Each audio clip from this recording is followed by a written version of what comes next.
Hi, everyone. Welcome to Conversations and Plugs. My name is Cliff. Hi, everyone. My name is Wago. And today on our podcast, I think, Wago, I find it very hard sometimes just introducing people. I don't know how they feel when they're being introduced. But Yeah. today we have with us who I'd say is, and I'm sure it's going to be debated, a serial entrepreneur, a corridor entrepreneur, but a man of who's entrepreneured his way through life across many industries. I know there's stuff around insurance, and yeah, marketing, entertainment. And so we're looking forward to having a good conversation with him today. So Peter Nduati, Karibu. Karibu sana. Santi, and thanks for having me. Yeah. No, thank you for actually honoring us as well. Yeah. And I think one of the things we were talking about with Wago is like, what are we going to ask Peter today? And I think maybe one of the things we want to start off with is when your story is written, Yes. what will that be? What do you want in it? Yeah, what do you want that story to be? So I've contemplated. I'm doing my book. Okay. And we are working out with titles. Hey, a book, So a book, a book. Wow. I thought the son of a butcher would have been the best line because it hooks you up. Because I cut my entrepreneurship to it from entrepreneurship. However, if there's something I'd like people to talk about me when I'm gone, is how great a father I was. Oh yeah? Yeah, I've been a single father for long. So that is what my aim is. That's what I'd like to be remembered. There'll be asharas. They'll be there, hopefully. But entrepreneurship it's a means to my purpose. And my purpose, I feel my purpose on earth was to love and share. And who do you love and share with most people is the people who, your progeny, the people you bring up into the world. And here we are thinking that your purpose was to conquer make Africa money. Make a in mark. business. Oh, and no. To love and share. Love and share. That's it. That's my purpose. Yeah, I like that very much. Yeah. So why are you a serial entrepreneur? Why do you do all this? I think entrepreneurship chose me. Actually didn't choose. Because I'm a fourth generation entrepreneur. Fourth. Tell us about that. Yeah. I was running in your family already. So from my great-grandfather, who started a slaughterhouse in Dagoretti in 1942. Wow. And so my folks have grown up in the meat business. And my nucleus family made a deliberate decision we will not be in the meat business. It's cutthroat. It's entrepreneurship. Now that's why it is. It's like no pun intended. And all that. Yes, cutthroat. So then I was admitted to uni to do medicine, and I ended up going to business school. Yeah. I just could not handle medicine. So I feel because I understood the ability to take a product to market, to convert a product, to monetize a product. When I was a young kid, I was running a butchery in Form 2 in South Bay. So I already knew what needed when you get a cow, a goat in the morning. By the time 11 o'clock has come, calculate waste, calculate sales, calculate your margins, staff cost and everything at 14. So I don't think in our family we had a choice. It was predestined for us to become entrepreneurs. Yeah. Are you all entrepreneurs? Everyone. Although we are professionals, we have degrees of different kinds. but like my brother, who is a lawyer, I don't even think he practices law. Oh, really? My second brother is a pilot. My sister is an engineer. We don't really do those professional things. Yeah. We ended up hustling, setting up businesses, take product to market, creating employment, trying to create wealth. Yeah, but we still keep what you call your core. Like I'm an insurer. Yeah. So you have your core. That's my core. If someone asks me what your profession is, I say I'm a chartered insurer. Yeah. But if you look at the work that I'm doing today, I've been in business for 21 years. I cannot tell you that I do much of insurance, although I've taken two insurance companies. I sit on boards. I advise. Yeah. I do very, very many other things. Yeah. When we had our chat, yes. Some of the things that struck out, like one of the things that struck out for me was what you said about being, you've been a successful entrepreneur in 4 political regimes. Yes. That's something that a lot of companies have failed at. Right. A lot of people have failed at. And also Africa is known as the volatile region, and so nobody wants to be as agile and resilient in this region. Yes. And so you've done, I think from my research, I've counted about 9 businesses. Yes. 5 sectors, not 5 businesses. sectors. So, the people don't know failures. So in existence right now, I'm in 9 businesses. 9 businesses. Currently. Yeah. But I have a string of failures. I probably I've never counted. Maybe I've registered in Kenya alone over 20 businesses. Kerry is just like him again. I did, yeah. There was a time I won an award for highest taxpayer, individual taxpayer in 2015. Wow. Yeah. That was whose administration? That was Kibaki. No, it was that Uhuru. Yeah. Oh, 2015, They give that's you an Uhuru. award, like a plaque. They're Yeah. like, well done. Good and faithful citizen. Yeah. But I know where you're heading to. I try and set up businesses to be political agnostic. It's not easy. Yeah. Especially because you're in 3 markets now. Yes. In Africa. In Africa means Yes. 3 markets, yeah. But you design your business to be politically agnostic, but you still have to engage with the regime that is Yes. there. Because those are different economic strategies. But this is the worst in the period that I've survived. Really? Not even the first president? Oh, no. So Moi, because during Moi's regime, the first business I ever set up was a spa, a hairdressing salon. Moi would never have been interested. No. When the president knows you is when you reach a particular level. When you LTO, large taxpayer office, that's when the regime knows. The regime knows you very well. They're like, that's that and guy. currently, actually, only one of my businesses is in that category. Oh, really? Yeah, the alcohol distribution business. Yeah, but then again, what does that look like in terms of, because I know whether you're talking about setting up businesses that are resilient and agnostic, regardless of regime. Yes. And then there's also in terms of lessons that you've learned, because I know we touched on one of the things that you said was COVID taught you a very important lesson in terms of how you've set up your companies. My companies, Yeah. yes. And in terms of which sectors that you'd actually invested in. Yes. So those 2 things, like, so how do you set up a business to be agnostic? I know you have to engage with the regime, but what does that look like? Yeah. Like I think Wago and I are looking at it and we're like, actually, that's pretty brilliant. Like, you have survived 4 regimes and it's not a joke, right? And these are real businesses. It was deliberate, yeah. And I'm not knocking down entrepreneurs. Yes. Who, of course, once regimes change, your fortunes to change as change. well. Like, what does that look like?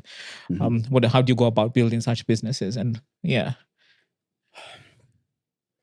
It's a tough question. Yeah. Because school of hard knocks, you get challenged. You have to sacrifice, because if I wanted to be wealthier than I have been, I would have been if I engaged with politicians. And I've been wooed and approached even to take roles in like the last regime. I was offered 4 jobs. I would have been the CEO of NHIF if I wanted to. Oh, for real? But CEOs leave NHIF and go straight to jail. So I turned it down.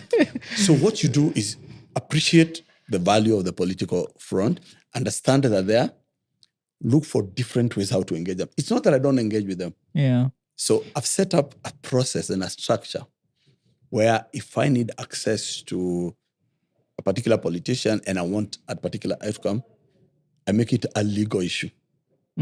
So I get a good connected lawyer to deal with that.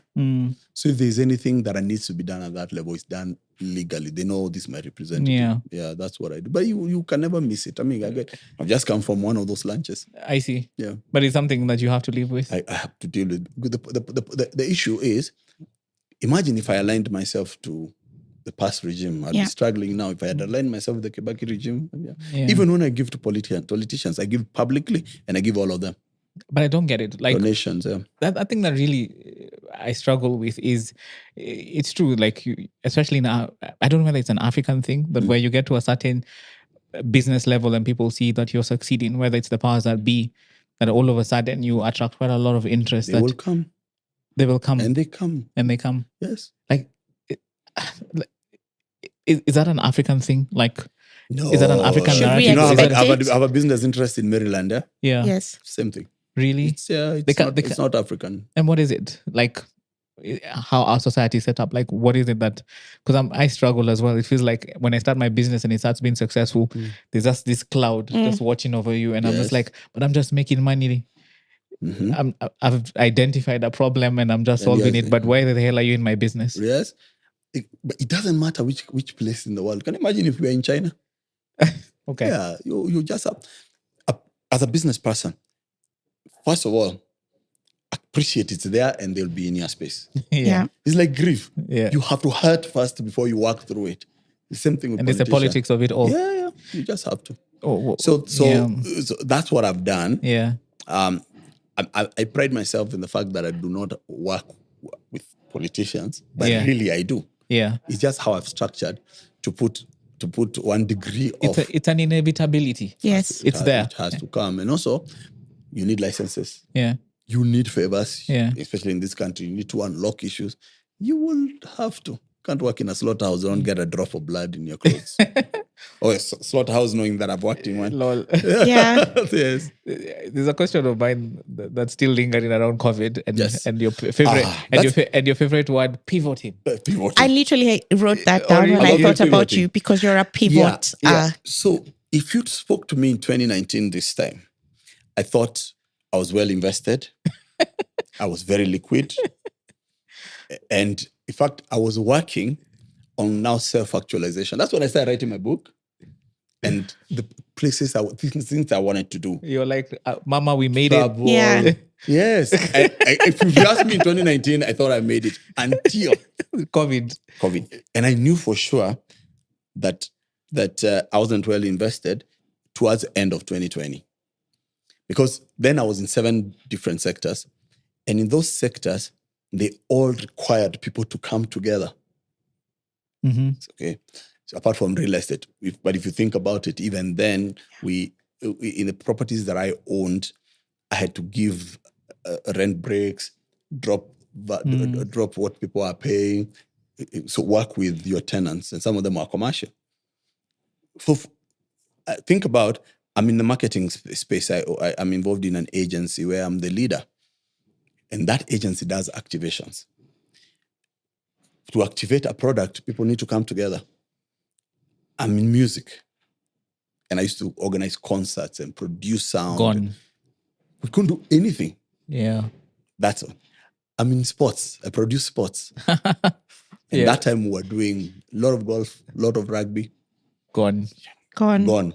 Biggest business. I'm an alcohol distributor in Southern Nyanza. And that's where all the strains of COVID were coming from. In fact, both restaurants were opened in other parts of Kenya. Yeah. And I used to think, am I cursed? Why is my territory the one? And that hit me hard. So now, companies are getting back, hybrid working. For me, it's my CEOs telling me, Chairman, we need capital to do that. We need capital to do that. Did I say I thought I was well invested? Yes. The capital went in a minute. 2021, towards the end, I would struggle even to put fuel in my car because I took my savings, they are gone. And then banks were not lending. So what do you do? In fact, some of my facilities were recalled. Letter pesate. Oh my goodness. It was a tough. Then I've never, the hardest thing in working with banks. So let me tell you, before 2018, never walked into a bank. Bankers used to come to me. Now I'm the one who goes for them to the end. And I can tell you, I've not had a meeting, apart from one bank where I've met a CEO. Yeah. These days I deal with compliance. Most of the times it's compliance department. Have you paid? Yeah. No, not even. Even the first I got listed on CRB is during that period. Because now I don't know, I'm defaulting on things. It was a very difficult time. Oh, really? And even though we think we have recovered from COVID, this country hasn't recovered from COVID. Yeah. We are now riding out of it. So the next phase of my life is to ensure that I invest well. Okay. And I'm doing it well by diversification. One of the harder parts about how I make my investments is I pay school fees. I have to understand the business I'm getting into. So let's say I wanted to invest in this business. I'll probably have to sit with the owner or the competitor for a while and spend time, and they mentor me and I understand. So I don't just jump in Because I like that analogy. You pay school fees. he's paying school fees, yes. Yeah. You have to pay. You can't just invest on a business that you don't understand. And I take this lesson from my first business. Remember, I started a spa and Salon. in a salon. But it came from an idea about beauty. And I lost money because the beauticians, I'm told this equipment has broken. We need to send another one from Dubai. How do I understand? So I just used to give money like that. So these days, before I get into a business, I have to understand it. Not 100% because I won't run it, but I have to make sure that I know what's going on, and enough that I don't read a dashboard. I can actually go in and tell the CEO I'm going to run this business for a while. And so any business that you start, you can't start it. Because I'm thinking to me the thinking business idea that you want me to invest. So I've structured my investment in two ways.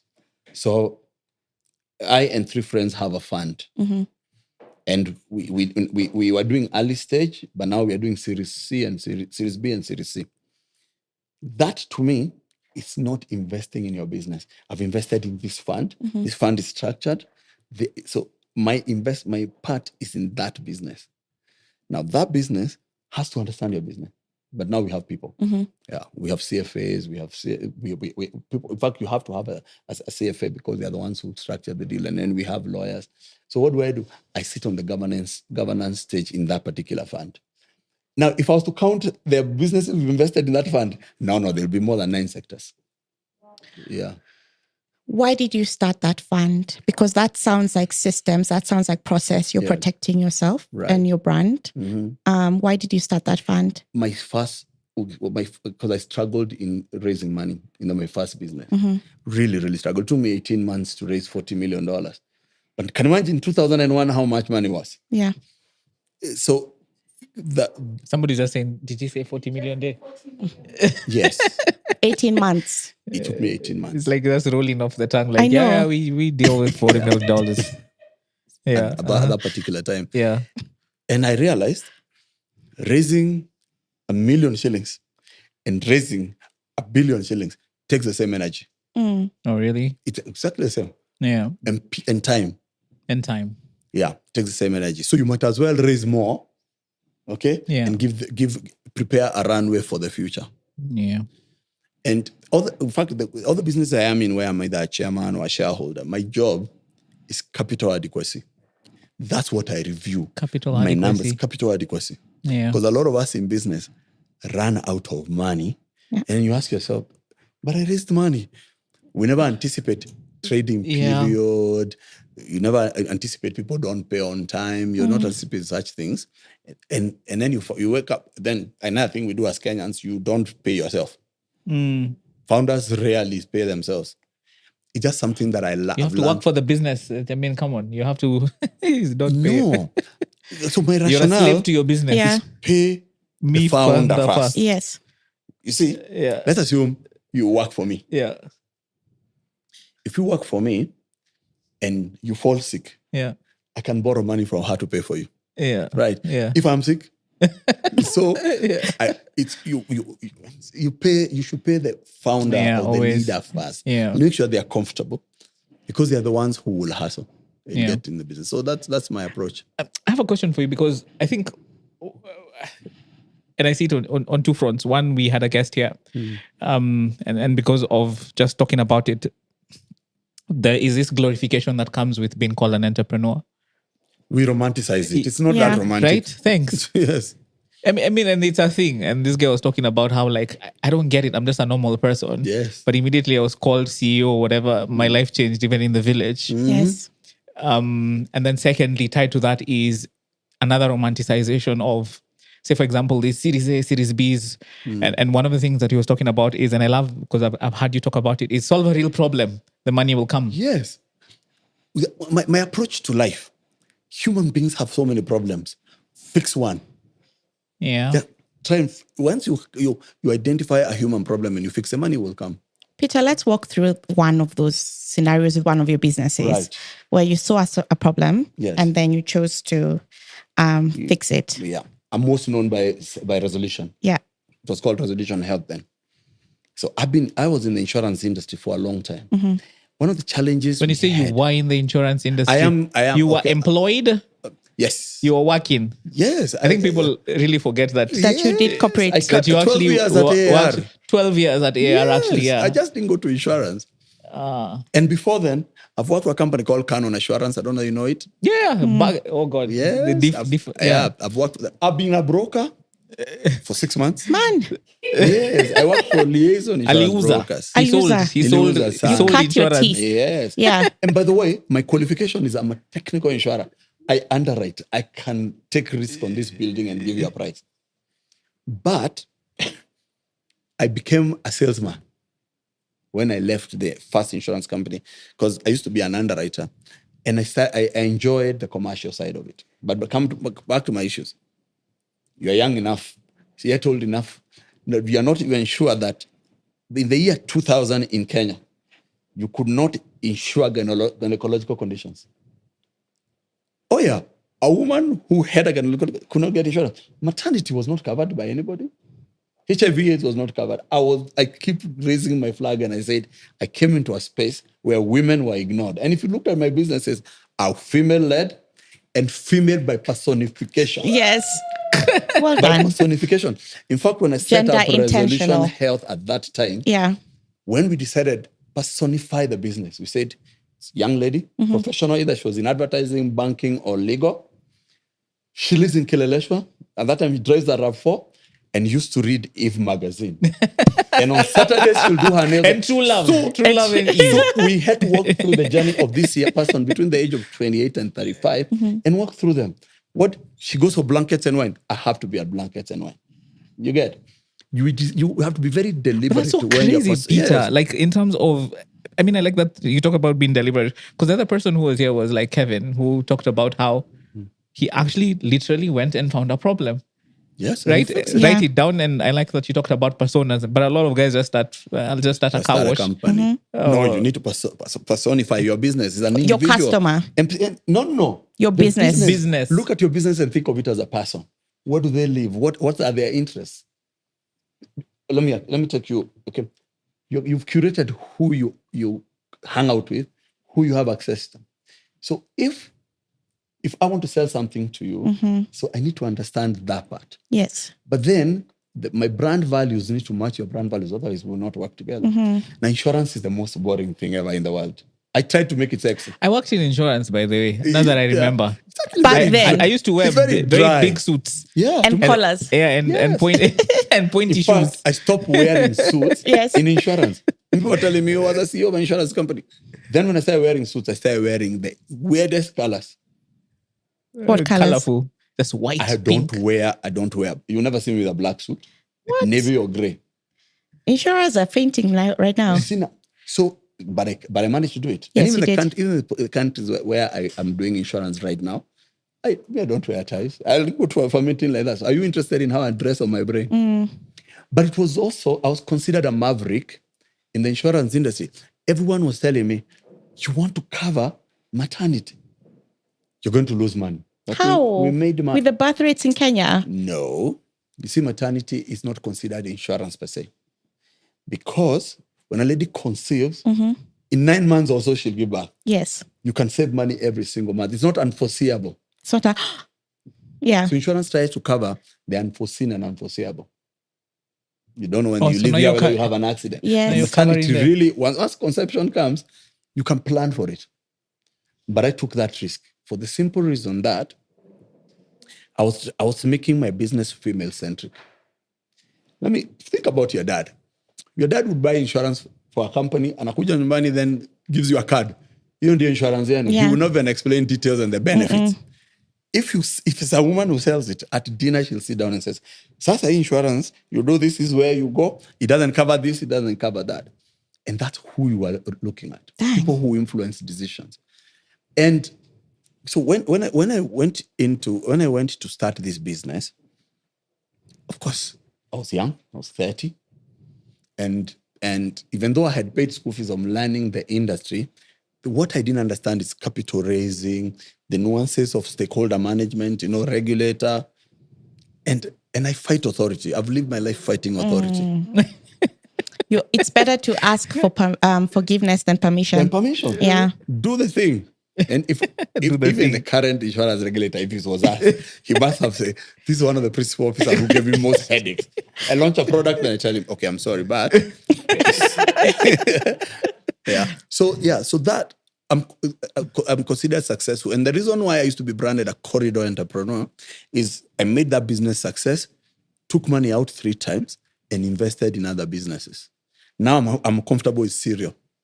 Now you're comfortable with cereal. You made the transition, I do different things. I do, and I've already positioned myself that I don't want to be a CEO. I don't think I'm CEO. So now you're just investing and just enjoying the. I don't mind being a vision carrier. Okay. Though. Okay. But I don't want. So recently, at True Black, where I'm the chairman, our CEO went away on maternity leave. Yeah. And the board said, "Chairman, why don't you step down and you run?" And I did it for 6 months. That has proven to me that I'm not CEO material. HR, oh my goodness. Oh. People. Yeah. And excuse my French, the bullshit that comes in a corporate.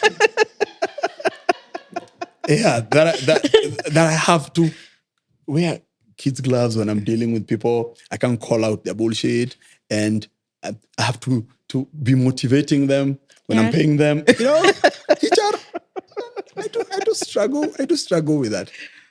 Give me a problem to deal with. Oh yeah. But don't give me those vague issues that I have to. Culture. Yeah. And I've done all those things in the past. Yeah. Not now. Not in my 50s. Okay. Feels like you're self-actualizing it's like there's layers to entrepreneurship. Yes. It feels like you're just sort of laddering up. So a lesson, again, a recent lesson. And I think I mentioned to you guys when we were having tea. Yeah. If you look at the Forbes top 50 in the world, they all made their monies in their 50s. Oh, yeah. All in their 50s. Some even started their businesses in their 60s. Yeah. There are outliers, of course, technology, Facebook. I mean, and that you can trace back to the time. Correct. Yes. The time, they were born. Preparation. One of the things, and I don't know how we're going to change it, is in this country that there are guys in their 30s who want to live my lifestyle. They want to live where I live, drive the car, I drive, travel. How? It's not. Unless we want it now, Peter. We want it now. It won't happen. Unless, don't get me wrong. Unless the bank owns it. No. Don't get me wrong. There are ideas out there that can make people a lot of money, being very innovative, right? But wealth comes from resilience and time. Now, so there are guys I see in the streets driving the same kind of car I drive, but it's owned by a bank. Yes. You understand? Yeah. Because of you want to live like the Joneses, and that's why you're seeing all these wash issues happening. Now, I believe if I was ever going to be wealthy, the next 10 years. I understand the space. I've done my lessons. I've had serious failures. Now I'm being deliberate that whatever I'm building, when I'm not paying school fees, thank God. Kids have left Done home, with that. empty nested. Yes. Yes. It's me and the dogs. Yeah. So this phase, and I have the energy and the intellect. And now I can buy what I don't have. Brighter people and all that. So by the time I'm 65, I'll achieve my number. What's your number? I can't tell you my number. But it's a number. But previously I already achieved my number. Yes, I told you. Yes. Yes. I achieved my number in 2017. Yeah. Can we know that number? My target was $25 million. I needed to make sure that I have $25 million net worth. Okay. But I achieved it. Then you wake up one day, it's gone. Gone. The balance sheet is... Today I don't even know whether my net worth is even near 10% of that. But what I've done is I've built a pipeline of businesses that in the longer term will give my estate those particular numbers. Yeah. So my number for by the time I'm 65, I don't know what that number is going to be. The dollar has changed. But also, a lesson I was telling my business partner last night, I've learned how to live on very little. The last 2 years I've survived. You and your dogs? Even my dogs. Okay. I'm an animal person. You survive on okay, it's in the media that I'm in I own horses, yeah? Yeah. I'm getting out. No ways. Yes. For 2 years, I'm Gasp. selling. They're in the market, they're gone. Kaya, why? Because cost and time. Yeah. Then the place where I used to stable my horses, family place, is being sold. So I'm getting out of that. But coming back to the survival, see, corporate, especially in leadership, can really spoil you. Yeah. You know where you give your PA the credit card statement, it's paid, you don't even know it was paid. I wake up, I want to go to London and tell my PA, I want to go Business to class, please. First class. First class, business class, Yeah. paid. Yeah. Because we don't have many first class seats from Kenya. Business class, yes, you're right. Business class. And I go.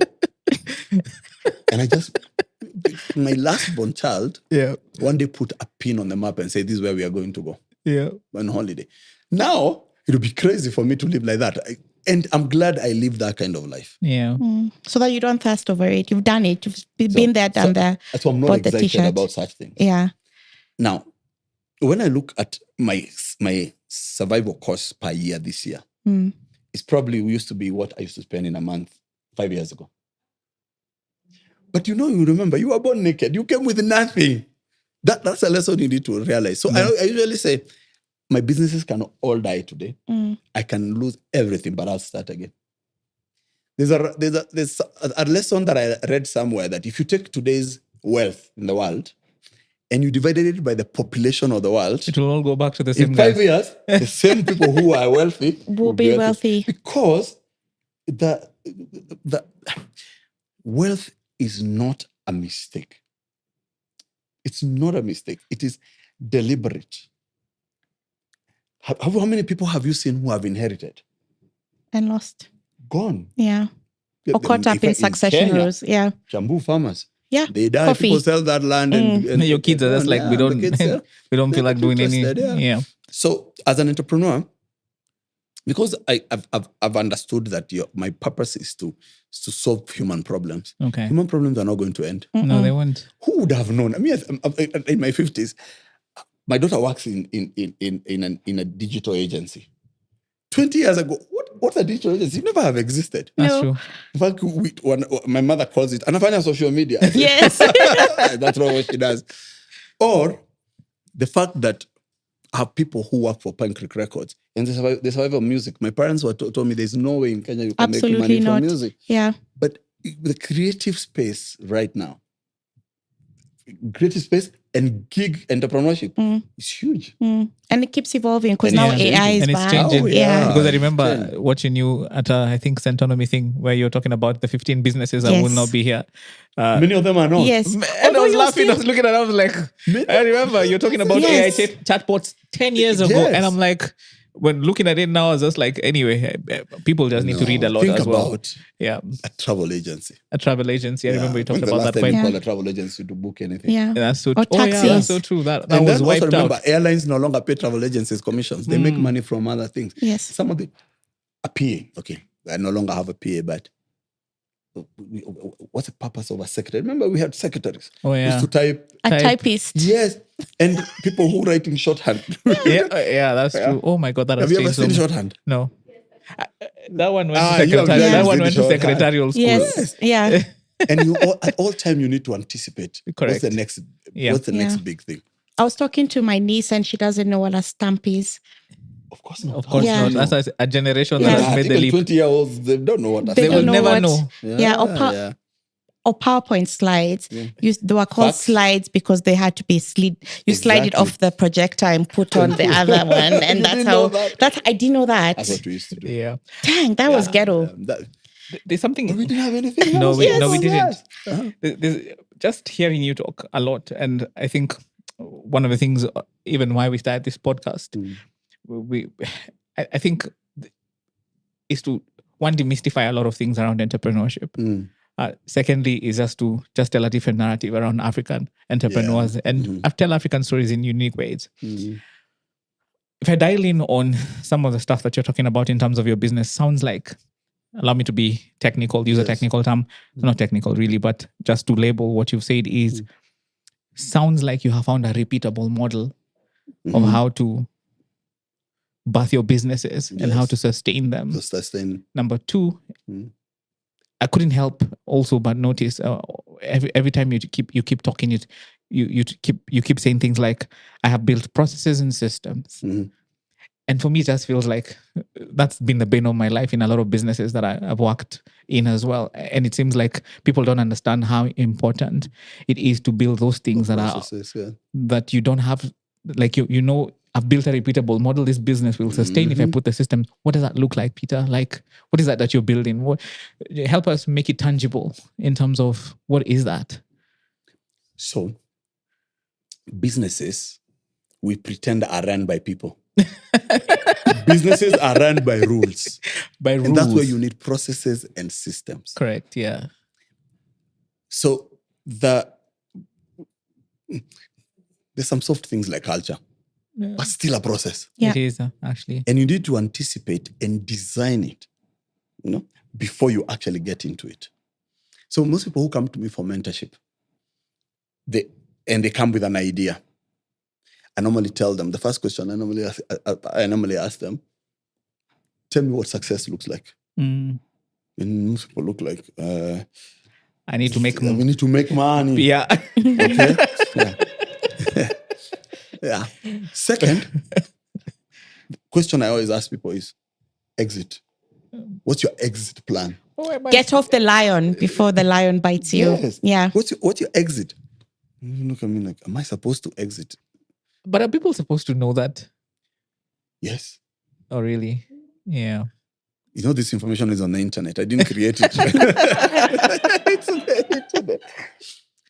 You need exit, not necessarily self, Yeah. but when does your business not Need you anymore? When are you no longer a slave to your business also? Yeah. I'm sitting here. Alcohol is still being sold in Kisi. Correct. I haven't ordered alcohol from Diageo, but it's moving. People are selling.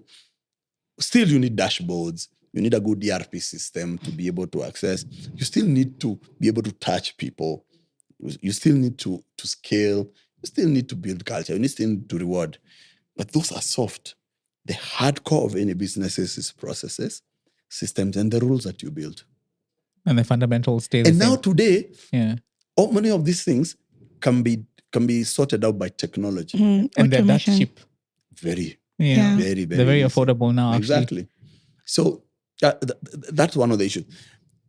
The part that people don't talk about is you waking up at 2 a.m., anxiety, and next week, end of the month, is Payroll. my worst time as an entrepreneur.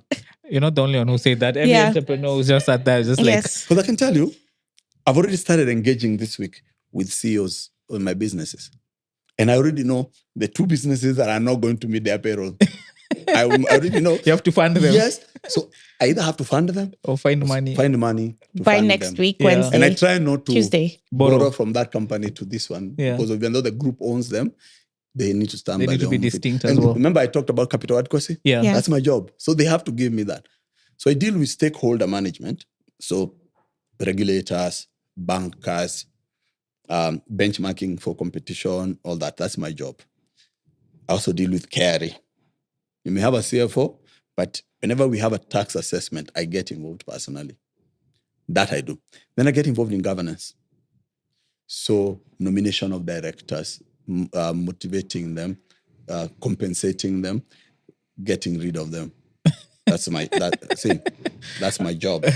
I like the last one where you're like Yes. getting rid Then of you them. have to. That's the third thing that I'm doing, and I've gone now below recruitment of people who report to me. So CEO, CFO, and maybe Chief Risk Officer, to people who report to them. I may not make the decision, but I get involved in the last interview. I'll engage them.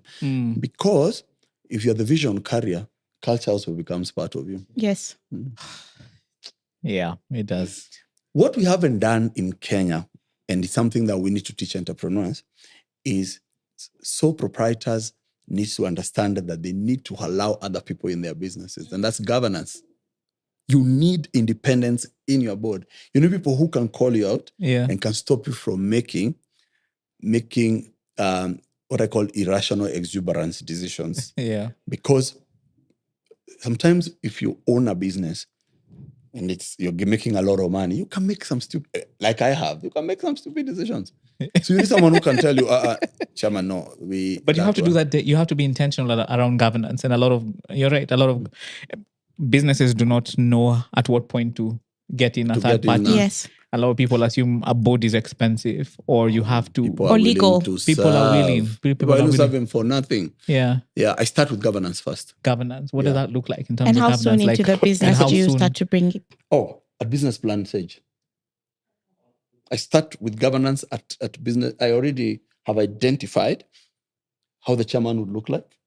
And I'm very intentional that I go to tribe, gender. So I already know this business will have people of this age, and these are the skills. They either have to have government affairs, skills that I don't have. Mm-hmm. If I decide, okay, I need a director who is legal, I decide, okay, they're going to be this age, this gender. That far, race also. Why?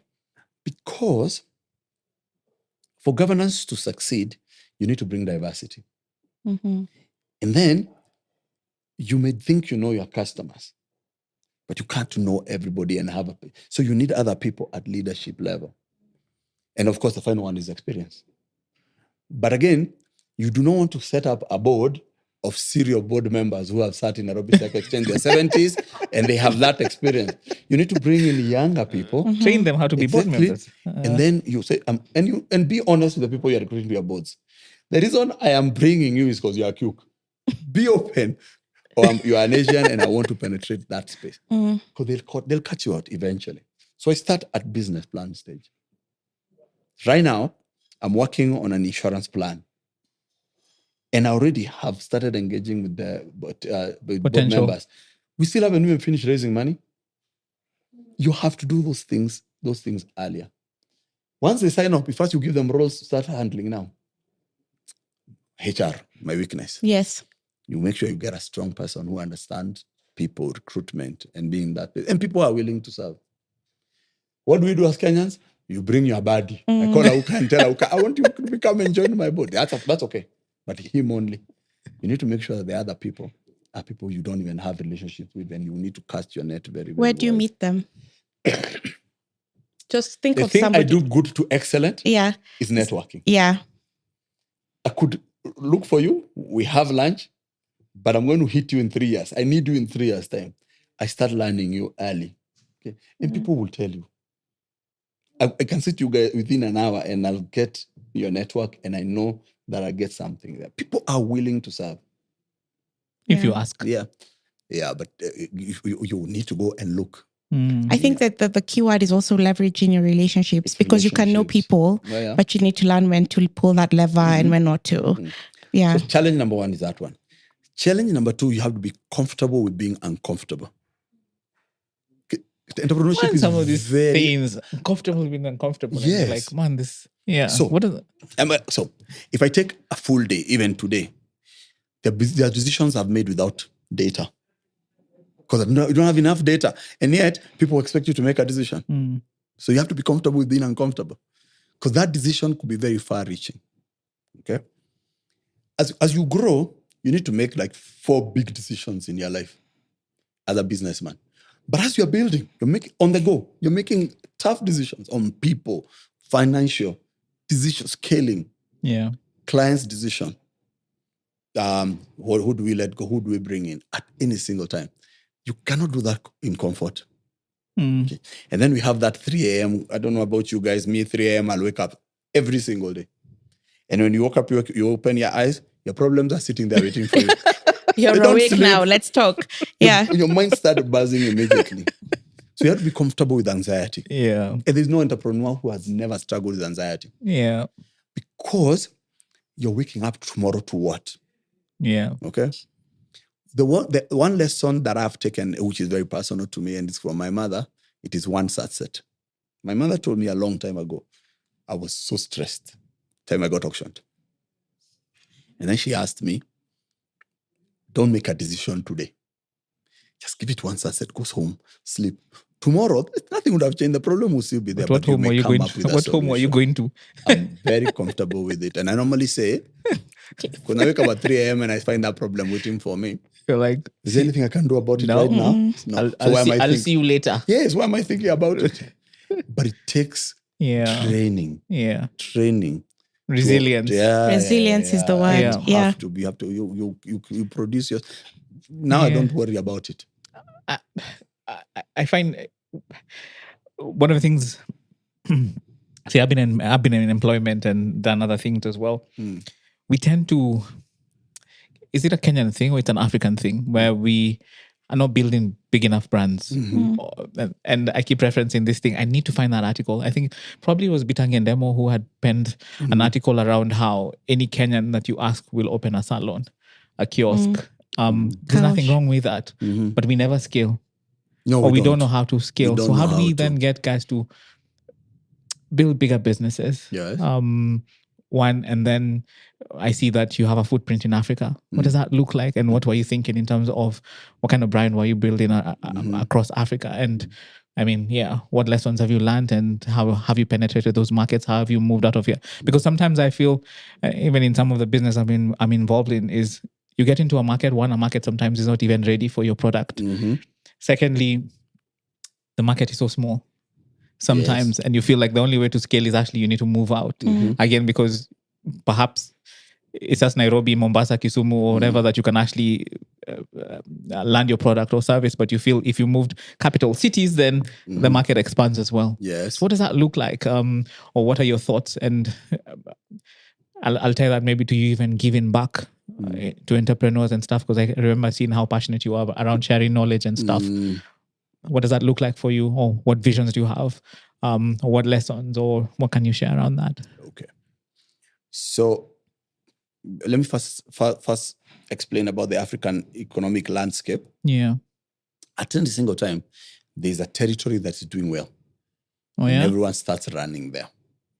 Oh, yeah? In Africa, at any single time. And is it... Like now Tanzania is doing really well. Tanzania, Rwanda is doing well. Tanzania and Rwanda is doing well. So you best be there. So everyone goes there. But that is shooting from the hip. Okay. Because scaling is something you decide early enough. How early? From the beginning. Peter. When you're talking about what's this beginning? What does success look like? For example, I registered a Resolution Health East Africa Limited in one room in courthouse in town. In fact, people used to ask me, hey, divisions of Granda. You're dreaming. Yeah. Yes. And I targeted my exit then. You could fail, but you need to aim at when time you want to. When do I sell this business? When do I exit from this particular business? How long should I be CEO? And I quickly, but on the 10th year, I had already recruited my successor and they were working, but they didn't know they were going to succeed me. So in the last 5 years before I sold the business, I was not CEO. I was not involved in the business. But let's talk about scaling.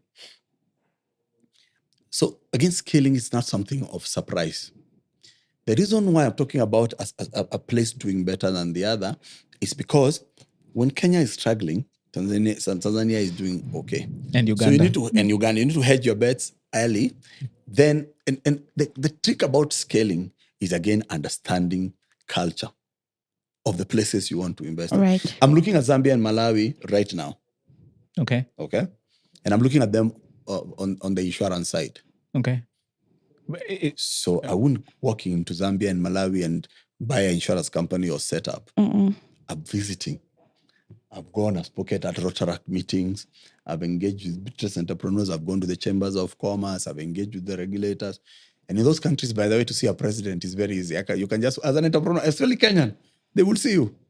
They can even pick you up from the airport. So you do those things early. Yeah. I went in as a Kenyan business in Sudan, not South, Khartoum. I set up in Khartoum. Oh, for real? Yes. Tough, very difficult market. I went to Ethiopia. What, you just go register a business? I mean, no. Is it first landscape studies? First go and do, yes. That's what you go and do and meet people. How do you tell that a country is doing well? No, don't read this business news. Go in there. You can tell. You say you can do this and you feel money. Like Tanzania right now. Yeah. So you need to think, okay, if you don't, if you want to build a global business, Yeah. right? Of course, you start in your corner, in your garage, Yeah. but you need to start thinking global. Okay. How will my business look like when I get to North Korea? What? Yes. What stops your business growing, becoming a global business, and you have a presence globally? Does Apple target North Korea? I'm sure they do. Yeah. I'm The sure they products do. will make their way there either Yes. way. And then you start thinking, in this particular market, you need a local person. Mhm. Who is that local person I need to work with? In this particular person, I need a politician. Who is that politician? That's I vision. need to- That's Yeah. casting a But large you net. need to think much, much further. So you can't start saying, I'm starting a small business, because it'll always be a small business if you call it a small business. See, I struggle with that a small business, because business is about growth. So when you start small, you're already putting yourself down. Yeah. Yeah. Yeah. So I have a philosophy that business is about scaling, number one. And number two, that anything that I build is for sale. Hata hii shati ukitaka sasa nitakuuzia. Everything is for sale. And understand from the word go how to monetize. You don't get attached. One, Yeah. no. Yeah. No attachment. How do I monetize my time? Think about every day, whatever I'm doing. Because if it's downtime, you're going for a drink with your friend, Yeah. think about it monetize. So you are actually investing in your friendship, right? Mm. And then you're investing in your downtime to relax. But also in friendships is when you find out what's going around in your space, and then you get concrete feedback. It sounds bad that everything is monetized, but that's life. Mm. Money drives the economy and drives our lives. So you have to think about it way. That at least that's my vision. Yeah. Okay. But I also told you, be comfortable with failure. Be Failure. comfortable I've with failed failure. 5 times. Badly. When you say badly, what does that look like? My biggest loss was 250 million Shillings, dollars, Kenya shillings. at one go, or like in one go. So you had it just there. I set up a business, brought a plant from China, manufactured. Hey, you entered manufacturing. What? Never go back there. Yeah. Your manufacturing. Was this cosmetics? Cosmetics. Yeah. Cosmetic business. Yeah. Cosmetic And business. I heard you talking so passionately about it. Mm-hmm. Yes. In one of the I central loved meetings, it. you were like, "Oh my God, goodness, this I'm gonna is do going to be this a big business." business." Yeah. I met. The universe told me, hold my beer. I woke up one day.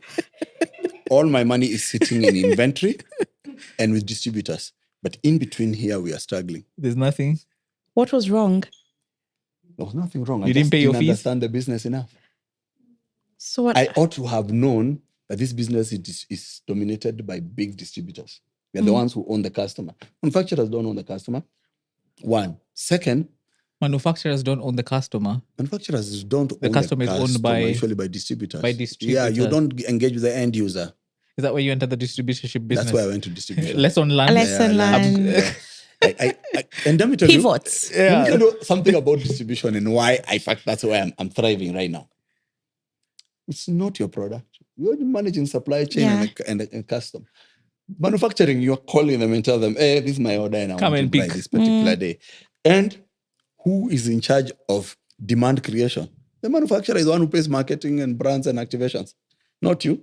Oh yeah. My job is to get the product. The manufacturer market. has to sink in marketing Correct. marketing And it's- dollars. Yes. And that manufacturer has to ensure that everybody in Kenya knows their product. Yeah. So they run And what ads and margins are we I making? don't have to. Negotiate shelf space and stuff. You're just like, it's okay. So you had the I'll carry product. I'll carry. I had the product and I was distributing. I did a depot system. Mm-hmm. So let these people come and buy from me. So now you're dealing with manufacturing and then retail, 2 different animals. It was a very difficult experience for me. So that's How my long did it biggest, take to fail? Very quickly, 2 years. Okay. Gone, yeah. So that's one. Second one, an airline. And I was told a long time ago But that I if heard you- about this story. You know, the funny thing about it, you were actually very public with some of this stuff. Oh, yes. In terms of like, by the way, guys, I'm investing in an Yes, airline. An airline. And we launched it at Serena. We did-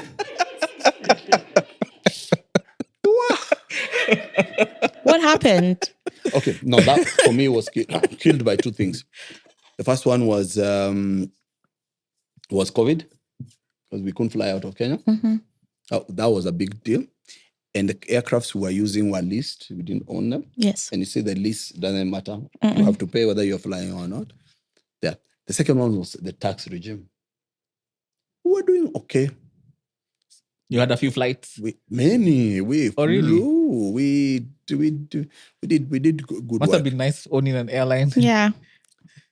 That's your ego talking. Ego. That's ego. That's ego. It's not nice. Correct. That's ego. There's nothing nice about owning. So that's my second biggest failure. My third biggest failure was real estate. Okay. Yeah. You know, during Kibaki's time, real estate was doing well. Yeah. And we start talking about a bubble. It still hasn't burst even now. But I had you saying that again. Like, is it ever going to bust? I don't think this bubble will burst. You think so? Because the basic fundamental is we don't have enough housing in Kenya to take care of our people. And the growing population that's coming, the surge. And you're growing. So yeah. I don't think it will burst.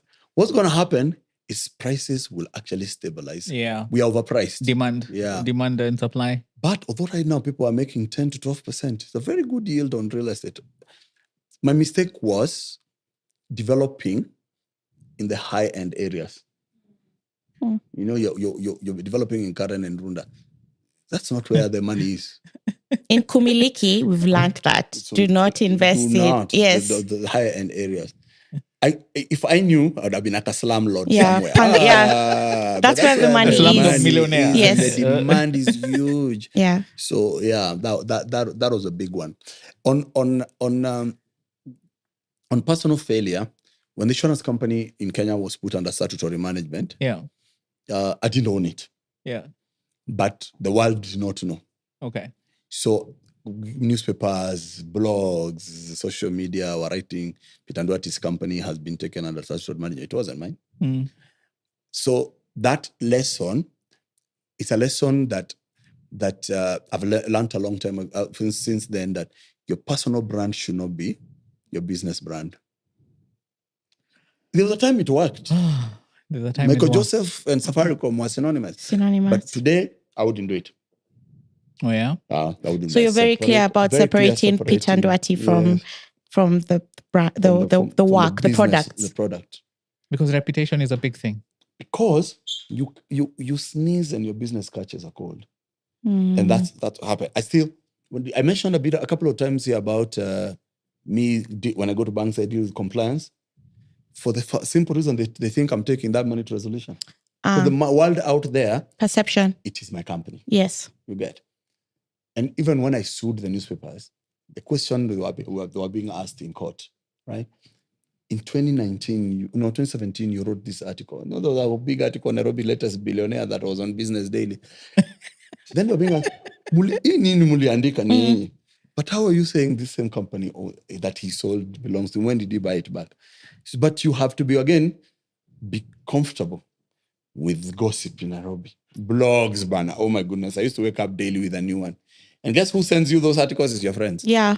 On WhatsApp. And then they all send the same article. Yeah. Don't you think I read papers? Yeah. I trended in 2022. I trended 6 days in a row. But I trended 10 times in 1 month. But 6 days in a row. What do you do? Do you lock yourself in your house? I attempted all those things. And then? Kibaki died. And the story died. The day Kibaki died, they stopped talking about me. So May he rest in peace. You have to be comfortable. You have to be comfortable again with some of these things. Yeah. Because I don't know whether you guys are on X, former Twitter. Ooh. It's a toxic place. Yeah. It's a tough place, that one. The third comment is usually negative. And in Kenya, you cannot be successful without public feeling they own you. There's a lady at Royal Golf Club, I will never forget, who came to talk to me. And I'm not a golfer. I had gone for a golf tournament that at a company I'm associated with was a sponsor. That lady came and told me, is this how my insurer dresses? Wow. Yes. Huh? Is this how my insurer dresses? And she told me, She owns you. yeah, Yeah. she told me this cover ends, I'm going to cancel. I'm either going to cancel or move Because to of another how you company. dress? Yeah. I was in red shorts. So it's possible, and why I've refused to take these government jobs, it is possible for your title to define who you are. Right. You know that's not you. It goes before That you. a facade too that Yeah. the public owns. So it happens. Yeah. And you again need to anticipate it. It's one of the sacrifices you have to do, that you are owned by other people. Nyashinsky's concert, the first big one he did at the Carnival.